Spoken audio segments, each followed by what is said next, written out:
Wow, chapter 537. You know, this is going to be one of these chapters I'm going to have to warn you guys right up front. Right up front. This is going to be one of these classic reviews where you say, where the fuck did this come from, dude? Like, are you serious right now?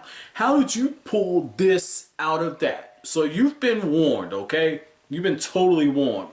But, wow. So we have the drag queen. I thought the guy who saved them was the drag queen. Because, you know, he's got like the, wine and everything. And he just kind of stepped in. I'm thinking, oh, okay, cool. So this is the queen that, no, Oda got me, okay? Like Oda took it to another level. Like, he said, you know what? I just drew Ball Hancock. And I can't do the whole trap thing like Kishimoto and God knows Togashi. Okay, Togashi is the trap queen. Like, you're like, oh, that's a pretty attractive woman. Fuck, it's a dude. He says, I can't do that, okay? Drawing women ain't my specialty. I finally hit another one out the park. Like, I drew Nami, I drew Perfection. I drew some bitch that got a whole bunch of hands. But fuck this. I got Ball Hancock now. Like, okay. So when we get this reveal, and we find out that the trap queen is looking like Kokoro's long lost lover, dude, this is the most manliest looking, and it makes sense though, because it fits like the whole stereotypes and all that. So I'm totally cool with it, and he's just kind of doing the hip swinging and everything, and he got the music going. I'm like, oh shit, okay, I see you, Oda. You know, got the concert going on, and you got Bon Clay. Bon Clay's like, save my friend, save him. You have to save Luffy. That's when the drag queen tells him, like, look, dude, you don't understand. I never thought that the flowers of friendship would actually blossom here. I never thought that that would happen. But then I met you and your friend. You see a dying man. And he's begging for hope. He's begging for you to be saved. It's so unexpected. And that's when it hit me.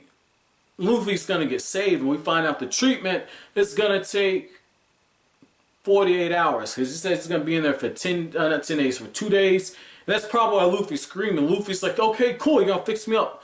Oh, it's going to take 2 days. Oh, fuck this. Like, you know that's what Luffy's screaming for. You know Luffy's screaming at that point because he knows that the treatment's going to take a long time. He's not going to be able to save his brother.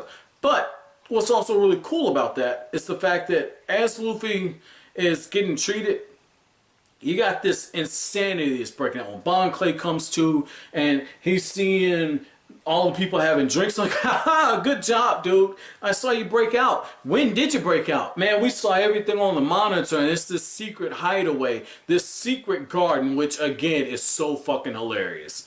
So hilarious, the secret garden. Like, come on, Oda.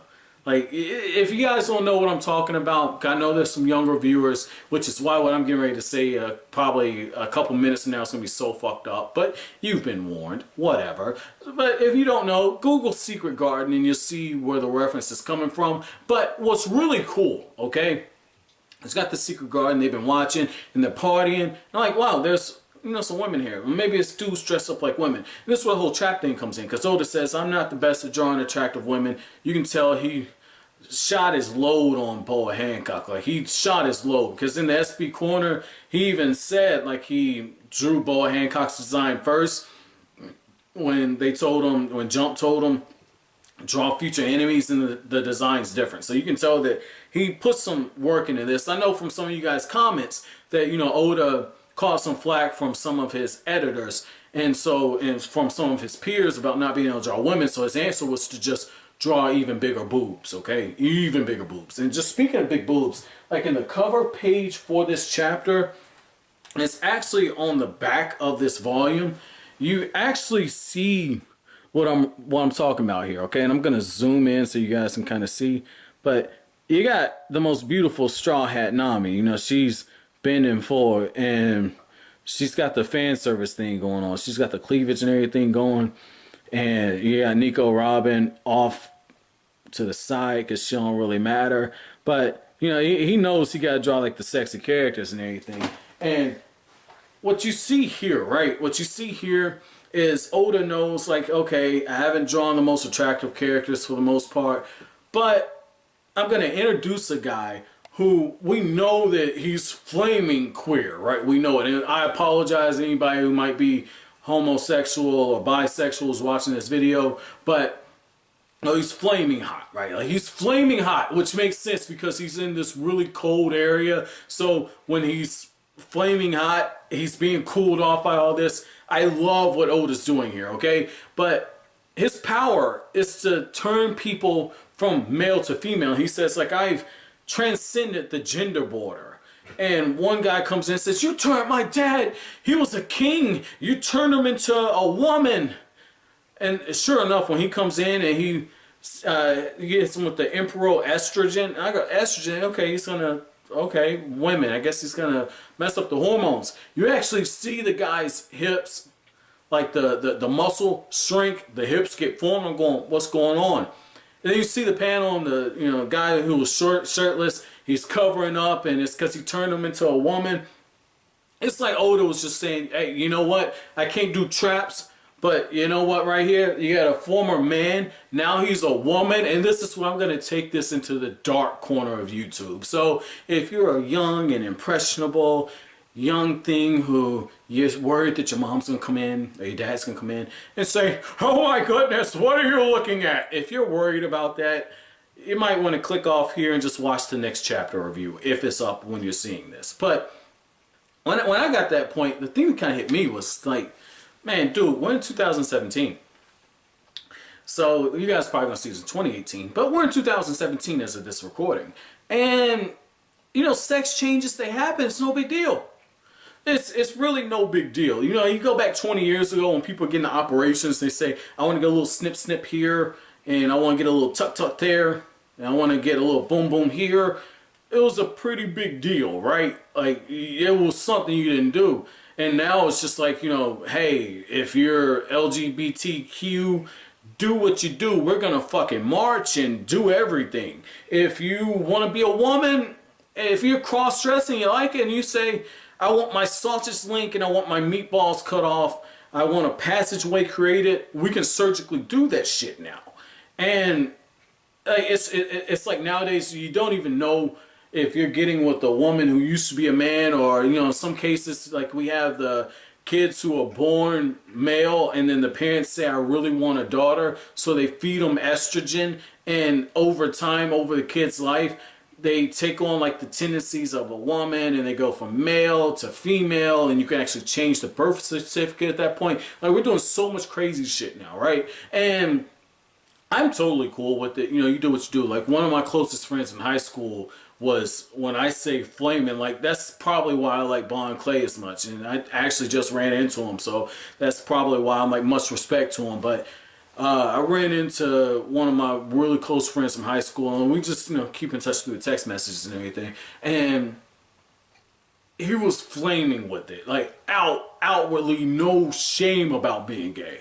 And so watching this, right, or excuse me, reading this and reading that scene, it made me wonder, like, I wonder how some of the subscribers who watch my videos feel about the whole sex changes and all these different things that are going on. Like, you know where I stand on it, but I'm gonna tell you this, I would have to draw a line here. Like, I'm one of those people, you do what you do, but if I'm, like, say, like right now, let's say I find out, like, I'm going out on a date, I find out, like, yeah, baby, I used to be a man. I hit the panic button like a motherfucker, boom, boom, boom, boom, and this shit, flag on a flip field, technical foul, whatever the fuck they call that shit in baseball, like, it ain't happening. It ain't happening. Alright? Like, you just hit a foul ball in this bitch. It ain't happening. Like, I can't be laying up with somebody I know that you used to be a man. I can't do it. You know, and like I said, I might offend somebody. And if I did, you know, fuck it. You know, it is what it is. That's just my personal view. But like I said, I couldn't do it. But I want to know, could some of you guys actually do that? Like, if you're a woman and you watch this and you find out that the guy that you're with actually used to be a man, or excuse me, used to be a woman, and he just, I guess, got like a toe or some shit cut off, and they end up making like the reproductive organ, and that's how it goes. Like, would you be cool with that? Or if you're a guy and you find out like your partner used to be a man and now she's a woman, like, could you do that? Like, or could you kind of go like in between and like it's like somebody that's transgender? Like, I could understand that one because you fall in love with who you fall in love with. Like, I personally, I couldn't do it, but I mean, if you fall in love with somebody that's transgender, that's just what happens. It don't make you gay, don't make you lesbian, none of that. I mean, that's just how they're born. So I totally get that one. And I think Oda was kind of hinting in that with Bon Clay way back with the Baroque work stuff. Like, Bon Clay may or may not be transgender because he's got some different stuff. And just speaking of Bon Clay, I didn't even touch on this in the chapter review. But, you know, it comes into, you know, what I was talking about, right? Like, he knows. And then you got Nami, right? Nami's fucking beautiful. You got Nico Robin. Nico Robin's a job, right? She's a jobber. She puts Nami over. And Bon Clay, you know, he was all around Nico Robin because she was, you know, Crocodile's piece. And he knew who she was, okay? But he saw him some Nami and he said, I'm about to transform into this bitch because the underwater, he gonna fall for her. And she's just like, it's so hot here. I need to take my clothes off. And he's like, she's so gorgeous. See, that's what I'm talking about. See, he knows it. Like, Oda knows it. Like, Nami's the most beautiful woman in One Piece. Nami's the most beautiful woman in One Piece. Even this bald Hancock bitch, like, fuck out of here with that shit. It's Nami. The only reason why Nami got the legacy and everything, all them Navy guys ain't seen her yet. They ain't seen her in person yet. Like Luffy's legacy's being created. Nami gonna create a legacy. Like in the SB corner, right? The SBS corner. One guy's like, make me Nami's pet. I'm like, dude, she got a pet. It's called Sanji. But as always, guys, if you like anything I had to say, don't forget to comment, rate, subscribe, share. Thank you so much for watching the video, guys. Have an awesome day.